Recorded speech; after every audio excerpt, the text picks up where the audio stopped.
Good. No cowboy Jim hat? Lewis with Three Chicks in a Pod and News Fish Media. And I know you're about to get inundated, so I need to jump in. I'm sorry. But quick questions for you. Due to the NIL deals and transfers, everything, I know NIL is really helping a lot of our student athletes really contribute and give back to their communities locally or in Raleigh. How, as a leader and head coach, are you helping the student athletes and the players pick and choose which one they want to get, an organization they want to get involved with? From a charitable standpoint or from an NIL standpoint? Charitable. So, interesting times with all this. We do a lot in our community. We have a lot of partnerships with different organizations, and our collective does as well. And so sometimes I'm not involved in that at all. It's young men will get asked, which one of these events do you want to do? Is it Habitat for Humanity, Gigi's Playhouse, 321 Coffee comes in and does some things with us. So it just depends, on what they're interested in too. Sometimes they'll ask about different things they can be a part of. So, from my standpoint, I'm really just trying to raise money for these things, you know what I mean? And then Sarah and I have our own things that we do charity-wise in the city. Our players are just really, really gracious with their time.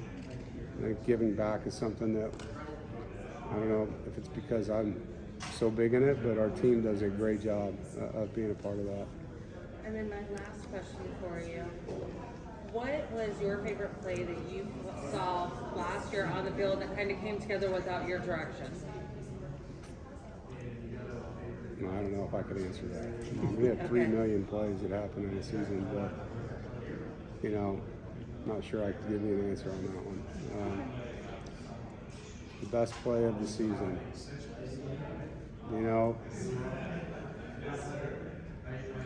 Beating UNC in that game, probably one of those plays that led to that would probably be the answer.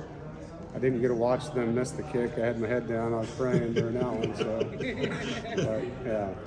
but anytime you win a big game, there's a key play here or there. Right. But there's a lot of things that happened in that year. Dave, as a Panthers fan, I think I'm going to let somebody else take over here. how overdue was the doing away with the divisional status, and how specifically does that level the playing field? Well, for me, way overdue.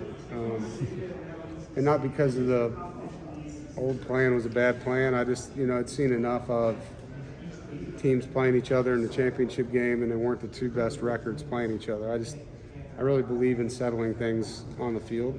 I think that's why they got away from doing it the old way with the national championship, where there wasn't one. You just had the highest ranked team being crowned, like conference championship in my eyes is the two teams that have won the most league games playing each other head to head, even if it's a rematch.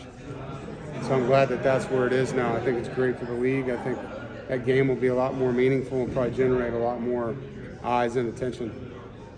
Have you seen enough yet to know whether that defense will be as stingy as it was last year to maintain that level? No matter what you did the year before, it doesn't mean anything the next year. Last year's defense won't win this year's games. It's just not going to happen. So this group wants to show that they're as good or better. That's where we're at. And now they got to go do that.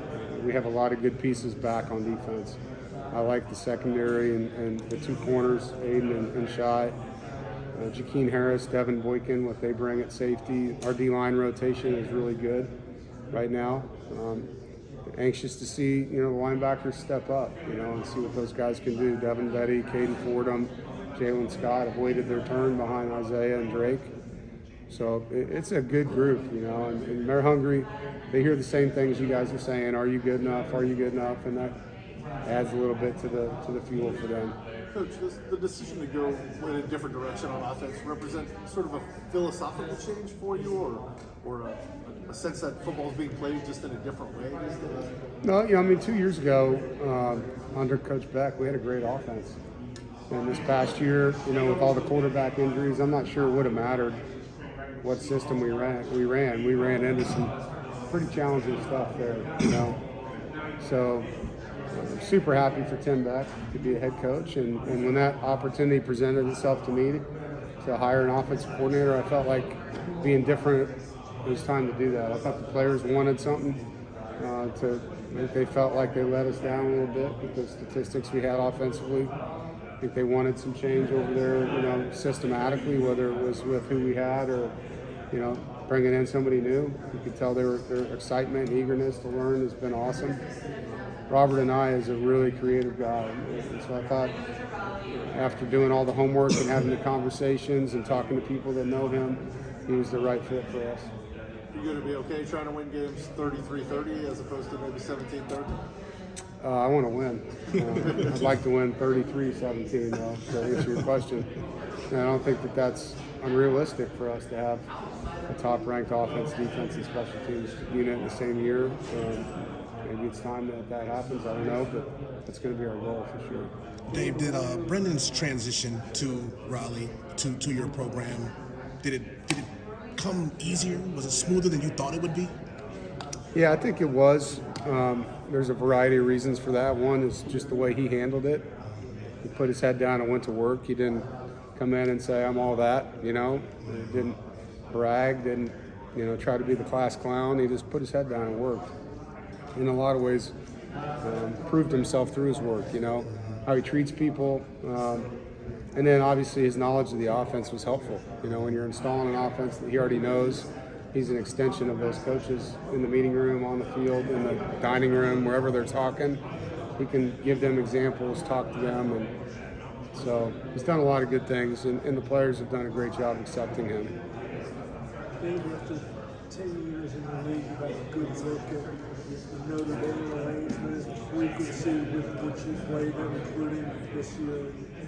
Has it been good for the league, and how incumbent upon is the league to change the perception by winning some of those games? Right, yeah. I enjoy playing Notre Dame. It's great to have a team with their tradition and history coming to Raleigh, and the one time I got to go play there, it was an awesome place to play. Is the arrangement fair? I think that's more of a commissioner question than a Coach Doeren question. He probably needs to tell you that. I agree with you. We need to beat them more. They've had a lot of success against, in recent years, I should say. We did beat them in the Hurricane, which was awesome. It's a great opponent, and when you get to play a team like them, the top 25, top 10 team, it's great for your players, your program, your fan base. Dave, for your FCS game against VMI to be game 3 instead of game 1, do you prefer those kind of games to game 1? And I don't want to think game 3. I don't know if it matters, to be honest. I think we don't always have an FCS game. Being a former FCS player and coach, I think it's awesome that we do. It's great for their program financially and for their players experience-wise. They're going to get to play in an awesome environment when they play at our stadium. But when you play them, I think you get the same thing, and you just don't know how good that competition is going to always be. And there's been some upsets. I've been a part of them, been on the other side of that. How did VMI want to win when I'm not. Some of these things happened 15 years ago. Dave, let me get one more question in here. As far as the expectations and the hype you guys had going into last year, and now this year, you kind of don't have those same type of expectations and hype, but do you prefer being in a position where you can sneak up on teams this year, knowing what you have to work with going into this season? I think it fits our personality to be the underdog, the chip on their shoulder team maybe that can use that lack of, I don't know if it's respect anymore, but maybe lack of, pick, where you guys think we're going to end up. At this point of the season, none of these things matter, to be honest. It's fanfare and internet, stories and clicks, and you got to earn it. None of us know what our roster is going to be like for the whole season, how many injuries we're going to have, and so what your lineup could be and the type of team you are today could be a different type of team later, right? But, last year was a unique challenge, having all that. I enjoyed that challenge. I think our team enjoyed that challenge. So whatever it is, you got to make it work and make the most of it. David Payton's been here almost as long as you have, it seems. How has he changed over the last, 6 years? Yeah, he's grown up a lot, and he's a much different version of himself. He's mature. his spiritual life, I think, is very strong. He's got a super steady girlfriend that he's in love with. He's a college graduate. He went from being petrified of public speaking to be a good public speaker. You know, and it's been fun to see that growth in his life. Surprised he came back. Yeah, yes and no. You know, I think missing the amount of college football he's missed makes sense that he'd want to kind of do it the way he wants to do it. And I think taking the next step as a leader, now seeing him in that role, it's been a really good decision for him. He's really put himself in a different place that way for future teams that get a coach him. Coach, you've had remarkable consistency and stability, but in this crazy 2023 era of college football, particularly in the ACC, where quarterbacks going in, quarterbacks coming out, how do you renew? Like, how do you keep it fresh? How do you keep a spark? Yeah, I mean, I just want to win, man. I'm competitive, and so whatever it is, we're going to find ways within the team dynamic to push these young men and get them to be where they want to be. All of them have goals, you know, to be NFL players. All of them have goals to win championships. They all want to, you know, have great careers after football, and so to be the guy that's in their life to help them do that and be a part of that journey is what it's all about, you know. And I think each year it's a unique journey. It's a blank book. You know, and we all have a pen that we get to write the story to, and you can let other people dictate that to you, or you can try to be the author of it. And I think that's where we are as a program. I just enjoy the company of these players, you know, and my staff, and going through what we're about to go through. How hard is it though? Is it as challenging as it's ever been? Yeah, I think it is. It's not the portal that's made it challenging. It's the combination of the NIL and the portal at the same time. It's made it challenging. Kids have always transferred, but they haven't been recruited to transfer with money illegally the way that that's happening now. And that's unfortunate, you know, and hopefully that can get remedied, you know, with some of the legislation that we hope that the federal government's going to help us with. Coach, from your perspective, when you look at the offensive reset and different things, how much has it been emphasized to be able to have more plays where it goes 5 yards and goes for 60, or just big plays in the, whether it's downfield, but just explosive plays? Yeah, just more explosive plays in general. I think, you know, when you have more explosive plays, you have more touchdowns, and that's the goal. We want to score 31 points a game. It's one of our tenets. You know, you need around 9 explosive plays a game to have that opportunity. It's kind of how Coach and I looks at it. And so that's definitely something, you know, having the speed that we have now on offense, we hope that helps with that component.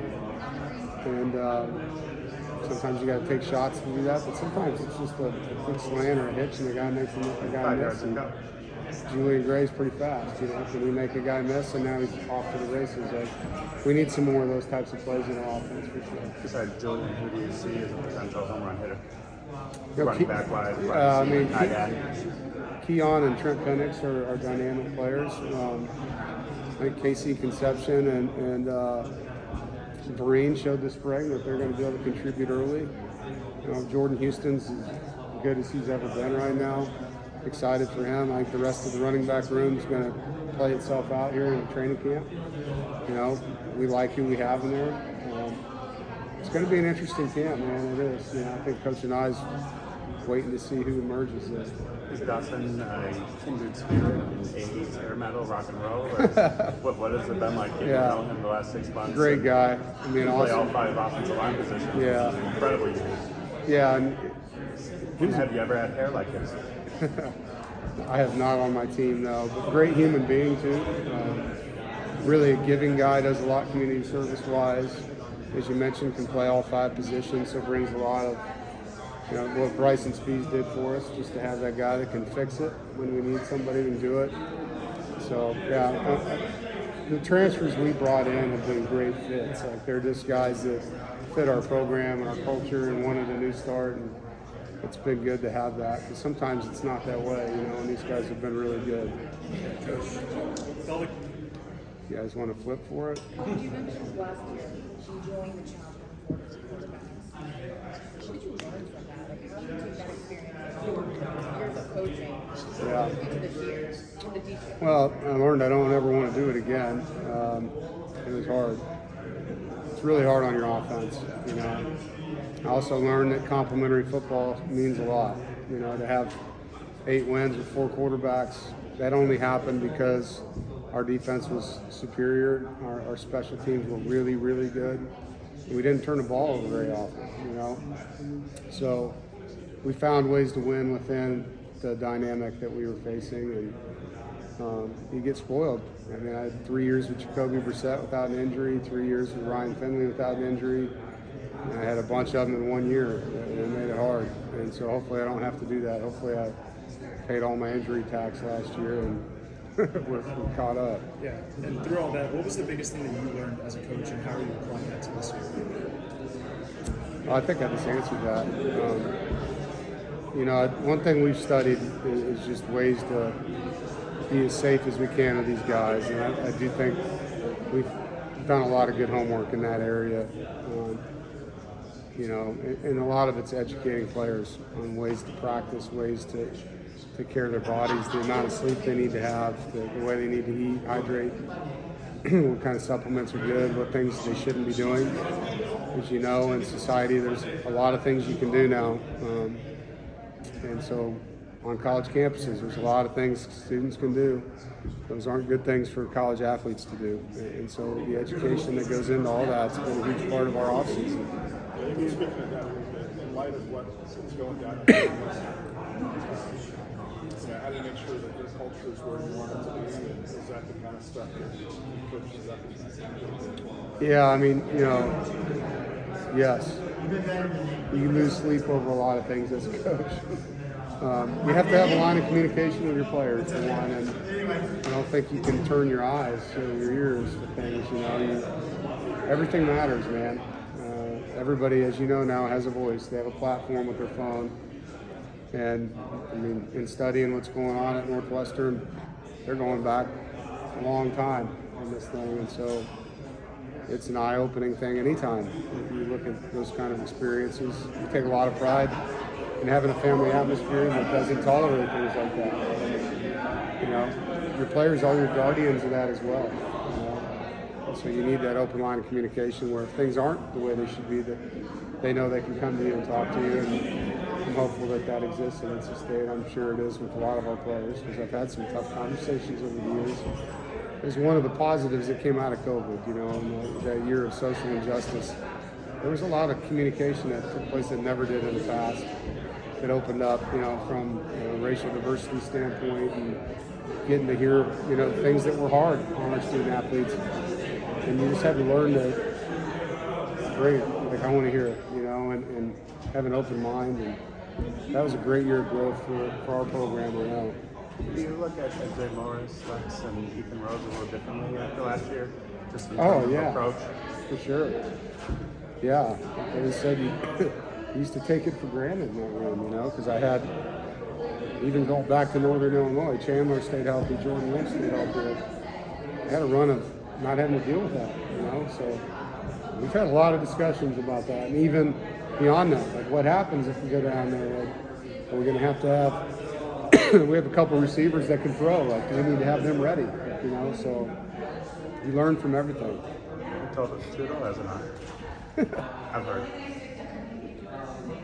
Thanks, he does. We'll find out. Coach, from your perspective, from what you see from on the practice field and off the field, what makes Aiden White special? What makes what? Aiden White special. You know, I think what makes him stand out, he's very fluid. So his transition from back pedal to open and run, changing direction, but his ball skills and ball tracking ability it's elite. He has really good hands. Both he and Shai are long and strong and tough.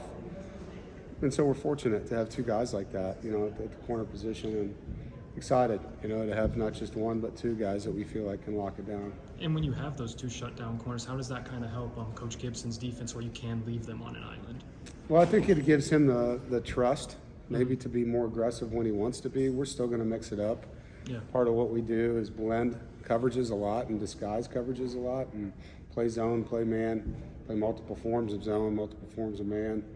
And so in the past, there's times where Tony was nervous about blitzing and putting those guys on that island. I think it just frees him up a little bit more. This is the last question, guys. Coach, you preach a lot about fan support and Wolfpack Nation as a whole. How excited are you to play maybe your toughest opponents at home this season? Yeah, it's there's a reason we've won 16 in the last 17 there, and you know the fans, the student section, now the light show, now the scoreboard and the sound system. Like, it's a great place to play, man. It's hard to hear in there, and our fans are on top of our opponents, so it's definitely a leg up. There's a reason that we're so good at home. There's a reason Clemson's so good at home. Like, when you have that home field advantage with your fans, it makes a difference. It does. Thank you, Coach. Thank you.